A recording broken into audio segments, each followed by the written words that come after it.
Imagine waking up tomorrow with no need to impress anyone, no fear of disappointing people, no anxiety about being judged, only the quiet certainty that your life finally belongs to you. It sounds impossible, yet somewhere along the way, most of us stopped living for ourselves.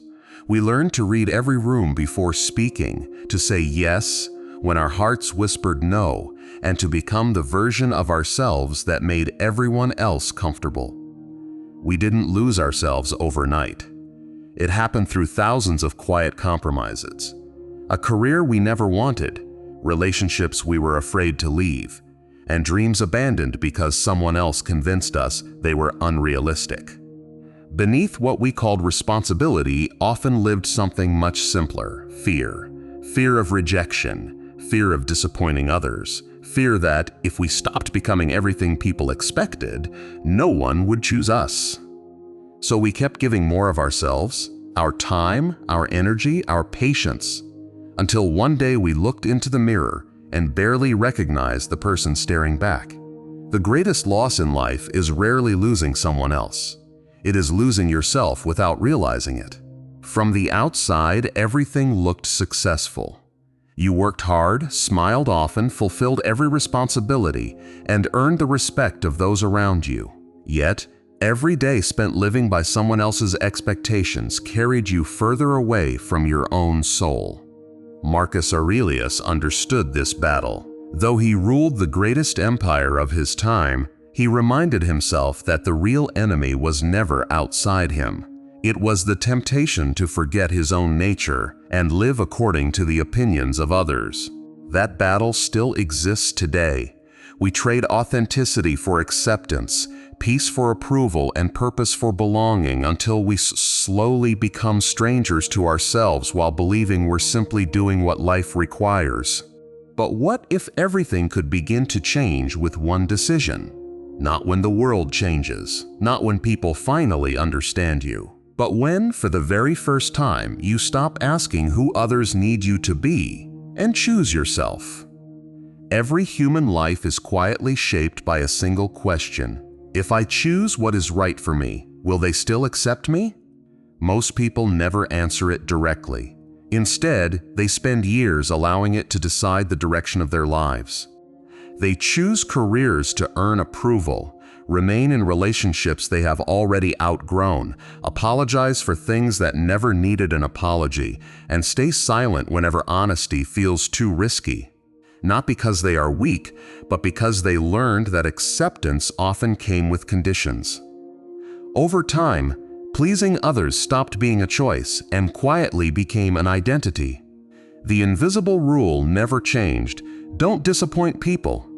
Every room became another performance, every conversation another negotiation between what you truly wanted and what everyone else expected. The exhausting part isn't pretending. It's remembering who you're supposed to be for each person. One version at work, another with family, another with friends. After wearing enough masks, you begin forgetting which face actually belongs to you. That is why success so often feels empty. Neither achievement nor admiration can replace authenticity or self-respect. No amount of external validation can silence a heart that knows it is living someone else's life.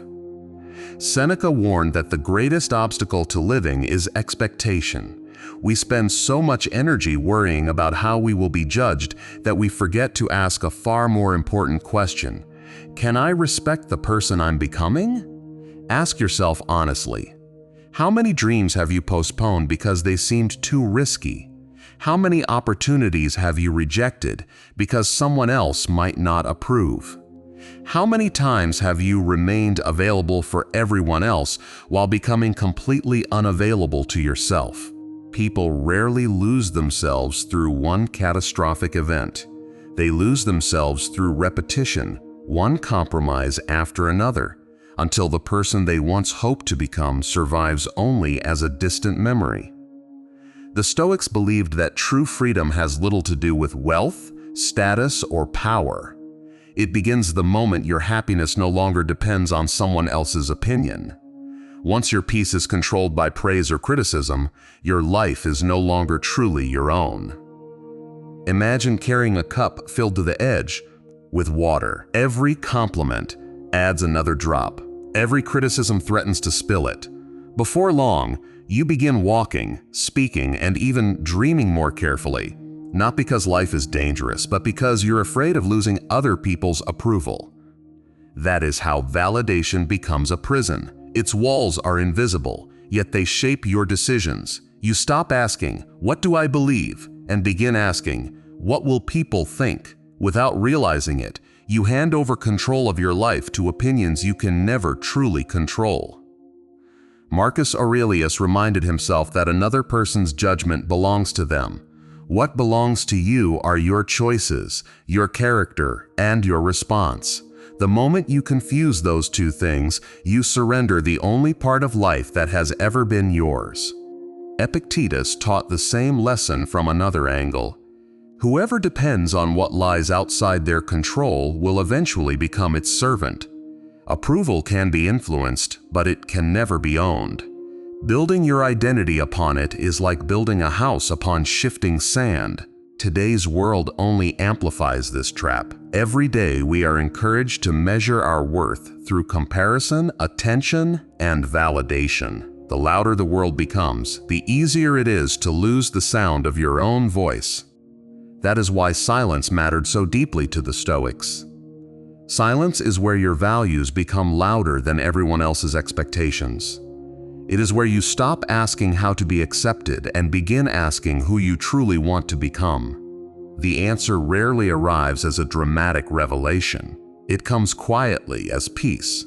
And peace is not the reward for pleasing everyone around you. It is the reward for finally living in alignment with yourself.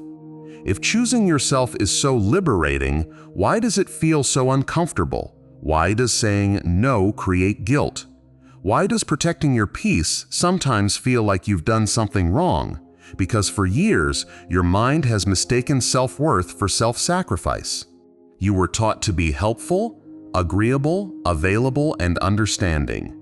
Those qualities are beautiful when they come from generosity, but destructive when they are driven by fear. One gives freely, the other gives because it believes love must be earned. The first time you begin protecting your time, your energy, or your peace, it may feel like betrayal. But you are not betraying yourself. You are finally meeting the person hidden beneath years of expectations. Imagine restoring an ancient marble statue buried beneath layers of dust. The sculptor doesn't create something new. He simply removes everything that never truly belonged there. Choosing yourself is no different. You are not becoming someone else, you are uncovering who you have always been. This is why the journey often feels lonely at first. People grow comfortable with the version of you that always says yes, never complains, and never sets boundaries. When that version begins to disappear, some relationships inevitably begin to change. Marcus Aurelius reminded himself never to value the praise of those whose judgment he did not respect. Yet how often do we surrender our peace to opinions from people we would never trust to guide our own lives? Some people will misunderstand your boundaries. Others will mistake your self-respect for selfishness because they benefited from the version of you that had none. Their discomfort is not evidence that you are wrong. It is often evidence that you're finally becoming free. Freedom rarely arrives with applause. It begins quietly. Every time you choose authenticity over performance, peace over approval, and your own values over someone else's expectations. There is a moment in every life that almost no one notices. No applause. No dramatic turning point. It may be the first time you decline an invitation because you genuinely need rest, speak an honest opinion without apologizing for it, or choose your own peace over someone else's expectations. To the world, these moments seem ordinary. To your soul, they are revolutionary. Every decision sends a message, not to other people, but to yourself. Each time you choose your values over your fears, you strengthen a new identity. Confidence is not something you wait to feel. It is something you build every time you keep a promise to yourself.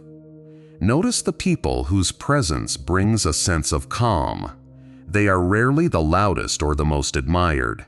Their strength comes from quiet consistency. The person they are in private is almost identical to the person they are in public, because they no longer shape their identity around other people's expectations. Seneca believed that the greatest blessing is to belong to yourself, not because you reject others, but because your character is no longer dependent on their approval. There is a deep peace in knowing that praise cannot inflate you, criticism cannot define you, and silence cannot diminish your worth. Marcus Aurelius lived this principle every day.